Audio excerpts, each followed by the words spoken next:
All right, what up, YouTube? What up, boxing fans?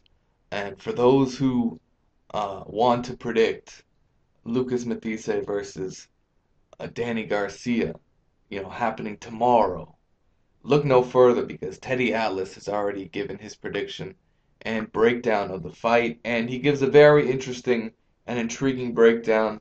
So let's get right into it. This is a big fight. I think I'm giving Garcia a better chance than a lot of people. In my personal opinion, apart from Teddy Atlas, I think it's a 50-50. And I've said it myself, this reminds me of Cotto Margarito 1. But moving on. A lot of people think Matthysse is going to knock him out, and he may knock him out. Who knows? But I think Garcia has a good enough amateur pedigree. He was like a 107 and 13, or 107 and 7, or something like that. He had a decent record. Um, and more importantly, he has the ability to make adjustments. I saw him in the Khan fight. He didn't look great in the Khan fight, but he won the title. He was losing early, and he made adjustments. He kind of made Khan give up his height, which Khan does too easily sometimes, but he recognizes that Khan was faster and straighter and better on the outside, uh, and that Khan was winning, and he got Khan winning those early moments. He realized he had to get Khan into a certain dimension and a certain quarter in order to catch him. And he got Khan to get close. He got Khan with the left hook, if I remember it correctly, on the neck. It landed on the neck. And that's what turned the fight into his favor. So he made that adjustment, and usually from that point on, you became a better fighter. So basically, he's saying after knocking out Khan in a very tough fight, he that dealing with the adversity of being hurt and cut early, turning the fight around, that those kind of moments do make you a better fighter. And moving on, I think the good news about Garcia going into a difficult fight and a dangerous fight with Matthysse, who's a good puncher, he knows how to fight too. The good news for Garcia is he can make those adjustments. He's not a one-dimensional guy who's just a slugger. He's not gonna just walk in and depend on his power. He's not Pernell Whitaker, or for that matter, who makes moves all over the place with his legs.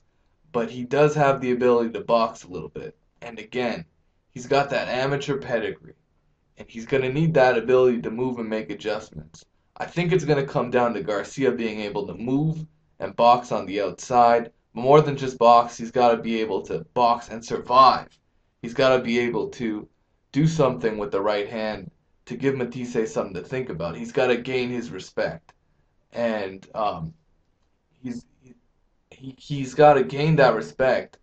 So Matthysse can't just simply track him down and destroy him.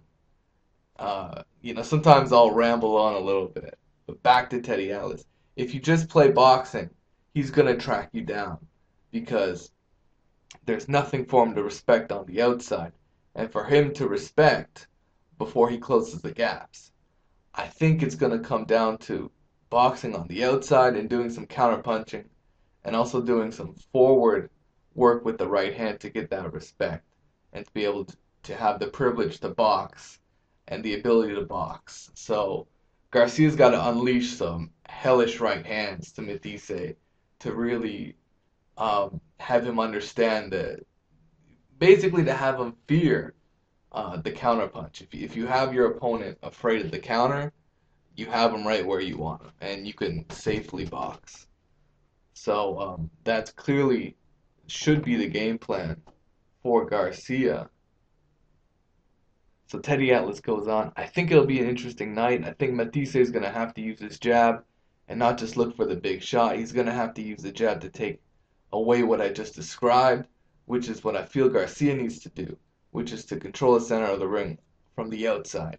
He could stabilize that with the jab, and also he has to go to the body to take away some of Garcia's ability to box. And just in my opinion, I think it'll be interesting because Garcia has a good jab, Lucas has a good jab.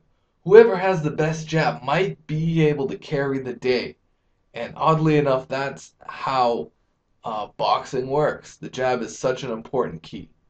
And Teddy Atlas going on. Okay, I'll just give you the straight up prediction. At the end of the day, I will probably go with Matthysse, thinking that maybe it's his time. I'm thinking that he has those two losses, and maybe he had a chance to rectify those losses by learning from them and growing from them to add to his game where he came up short in those losses where the power game wasn't enough. I think he has enough intellect from what I've shown him on ESPN and when I've done my segment breaking down his fights and showing some of the little subtle things that I saw. At the end of the day, I think I will go with Matthysse, having a little trouble losing the fight early, but maybe finding a way to win that fight late. And now you see why I compare it to Cotto Margarito, because Margarito came on strong late in the fight, and I think Lucas Matthysse will do the same. And from there, it just depends on how Danny Garcia can adjust. Let me know what you guys think it is what it is. Peace out, take care.